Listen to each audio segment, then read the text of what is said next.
Assalamualaikum warahmatullahi wabarakatuh. Kami dari kelompok novel populer tahun 2015 dan saya Nurul Fulia. Saya akan membahas tentang novel Bola Kemah karya Raditya Dika. Nah, tema yang dibahas di dalam novel Raditya Dika ini yaitu kisah percintaan dia. Bagaimana dia kayak putus nyambung sama ceweknya dan permasalahan lainnya. Nah, terus tokohnya itu salah satunya Dika. Ya, dia sendiri sebagai tokoh utamanya. Dia tuh digambarkan sebagai laki-laki yang culun, tapi dia tuh sebenarnya seorang yang humoris juga. Nah, dan salah satu mantan perempuannya itu bernama Deska. Deska tuh perempuan yang tomboy, dia suka olahraga, dia suka main tombak, dan dia juga suka film-film aksi. Nah, tapi sayangnya hubungan mereka tidak bertahan lama. Nah, kemudian alur yang digunakan di dalam novel Raditya Dika ini adalah alur maju mundur, karena kadang Raditya Dika ini membawa penulis untuk kembali kayak ke masa lalu dia ketika dia SD, dan kemudian dia juga membawa penulis kayak beberapa tahun kemudian gitu. Nah, kemudian latar tempat dan waktunya itu rata-rata menggunakan tempat yang biasa di kehidupan sehari-hari seperti sekolah, kafe, masjid, terus waktunya juga siang, sore, malam. Kemudian sudut pandang yang digunakan adalah sudut pandang pelaku utama ya, sebagai orang pertama itu, karena dia sering menggunakan kata gue di dalam novelnya itu. Nah, ini gaya bahasanya ya udah jelas, gaya bahasa yang dia gunakan itu non formal, karena ada slangnya juga, kadang ada dicampur bahasa Inggris gitu, terus ada bahasa-bahasa gaul lainnya. Assalamualaikum warahmatullahi wabarakatuh. Nama saya Depi Setiawati, NPM 18011019020. Saya akan mempresentasikan novel yang berjudul Senja, Hujan, dan Cerita yang Telah Usai. Pada novel ini bertemakan tentang kisah cinta yang telah usai namun tetap tegar dan belajar bangkit dari kegalauannya. Tokoh dalam novel ini yaitu Boy Chandra dan Widya Srimayanti. Tokoh Boy Chandra digambarkan sebagai seorang yang penuh perjuangan dan selalu mengenang masa lalunya. Sedangkan tokoh Widya yaitu sosok perempuan yang selalu mensupport Boy Chandra untuk bangkit dari kegalauannya. Latar tempat yang digunakan dalam novel ini lebih dominan di sekolah. Seperti dalam kutipan, duduk berdua denganmu menghabiskan jam-jam istirahat sekolah membuatku begitu betah. Boy Chandra 29. Alur yang digunakan dalam novel ini yaitu menggunakan alur campuran.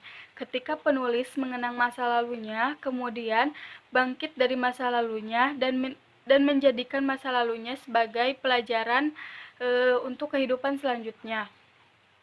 Sudut pandang dalam novel ini menggunakan sudut pandang orang pertama, yaitu aku.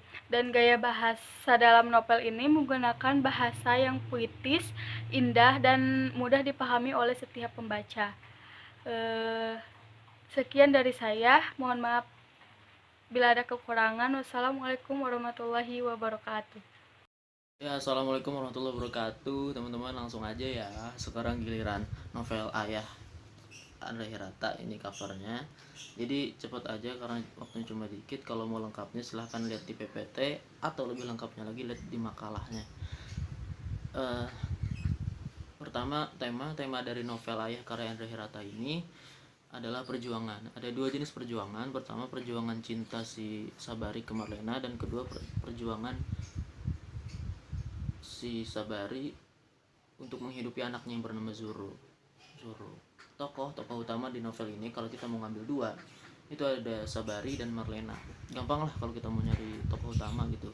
Jadi ketika suatu peristiwa itu dianggap relevan ketika dilihat dari sudut pandang si tokoh ini, dia berarti tokoh utama. Itu sih kalau dilihat dari teorinya Robert Stanton di teori fiksi. Kalau kita itu ngambil dua, kalau ngambil satu berarti Sabari tokoh utamanya. Latarnya ini seperti novel-novel Andre Hirata yang lain, itu ngambil di Pulau Bangka dan Pulau Belitung, dan beberapa kota juga disebut oleh Andre Hirata. Andre Hirata juga menggambarkan beberapa tempat di Pulau Belitung dengan batu-batu granit yang besar di pesisir pantai gitu. Jadi ya itulah ya latar tempatnya, latar waktu ya semuanya, siang sore malam.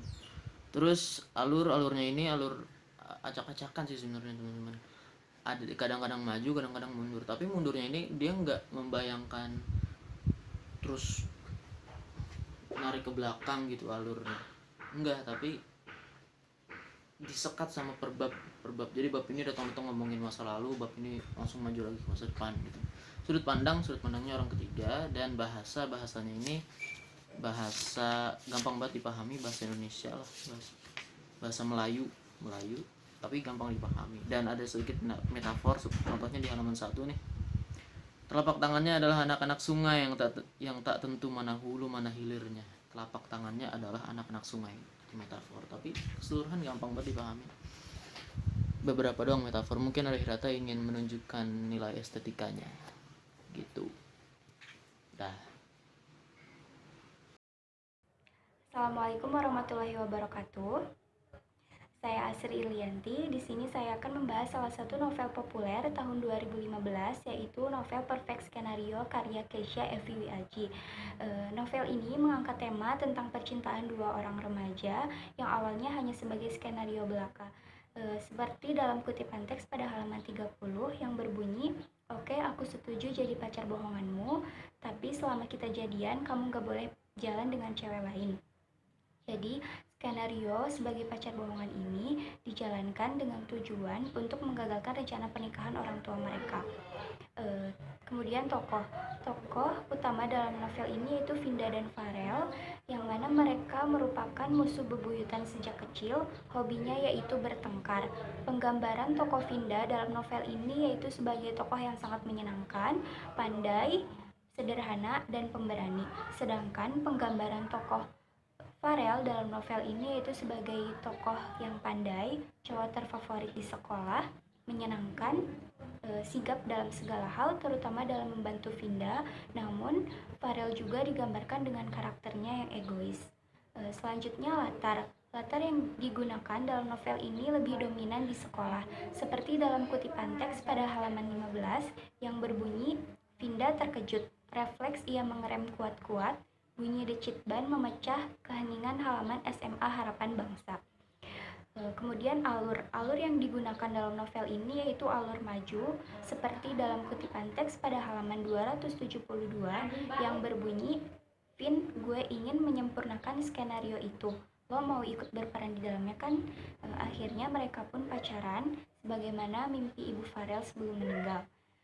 Kemudian sudut pandang yang digunakan yaitu sudut pandang orang ketiga, di mana posisi penulis di sini yaitu serba tahu, seperti dalam kutipan teks pada halaman 163 yang berbunyi, "Vinda memaksakan senyuman ketika mendapati kekhawatiran terpeta di wajah Farel. Meskipun hatinya sendiri diliputi ketakutan, ia berkata dengan suara semantap mungkin." Yang terakhir yaitu bahasa yang digunakan sangat mudah dipahami, namun ada beberapa kalimat yang menggunakan perumpamaan, seperti dalam kutipan teks pada halaman 32 yang berbunyi, "Dalam sekejap, kenangan menyakitkan di benak Farel lenyap seperti gelembung air sabun yang pecah." Adanya kalimat perumpamaan ini tidak menjadi penghalang bagi pembaca karena ceritanya asik, dan sehingga pembaca semakin tertarik untuk melanjutkan ceritanya. Sekian dari saya, mohon maaf apabila ada kesalahan. Terima kasih. Hai, saya Ayu Danastari dari kelompok Sastra Populer tahun 2015. Di tahun 2015, saya mengambil sebuah novel Dilan 1991, lanjutan cerita dari novel Dilan 1990. Tema yang diangkat masih sama, tentang kisah cinta anak SMA di Bandung pada tahun 1990, tapi di sini di tahun 1991 lebih mengangkat konflik yang ada di cerita Dilan 1991. Seperti pada kutipan di halaman 297, "Kita putus, kataku memekik, kataku hampir memekik. Ku tatap matanya, dia nampak kebingungan seolah-olah dia gak percaya dengan apa yang aku katakan." Di dalam novel Dilan 1991 masih terdapat dua tokoh utama yaitu Dilan dan Milea.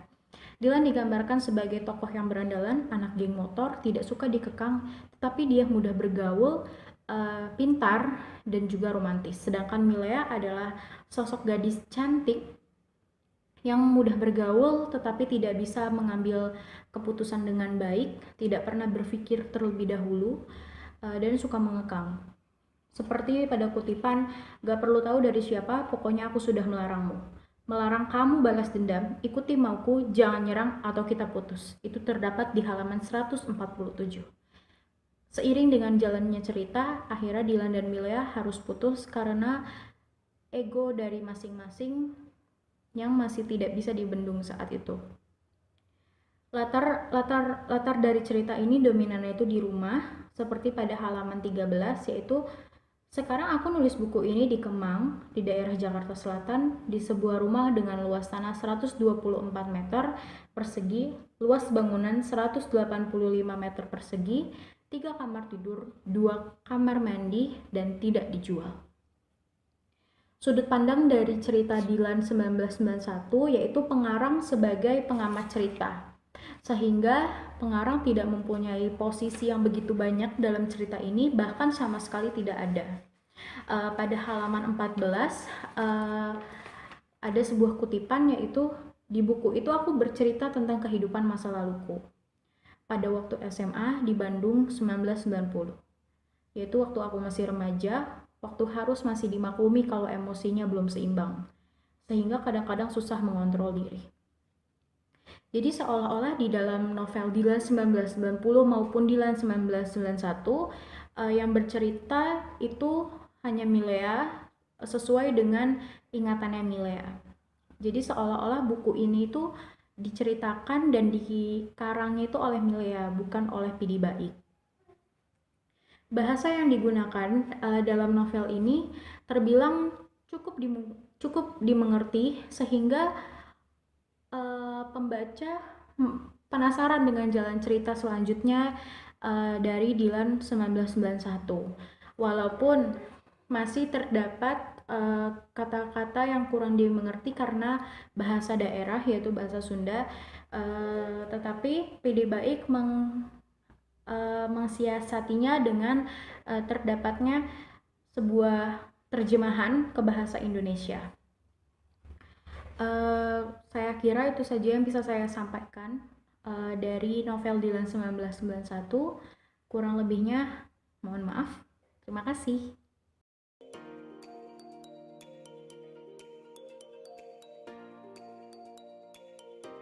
Nah, sampailah kita ke kesimpulan. Jadi kalau ditarik dari kelima novel yang sudah dibahas, Dylan, terus Perfect Scenario, Kola Kumal, Ayah, dan Senja, Hujan, dan Cerita.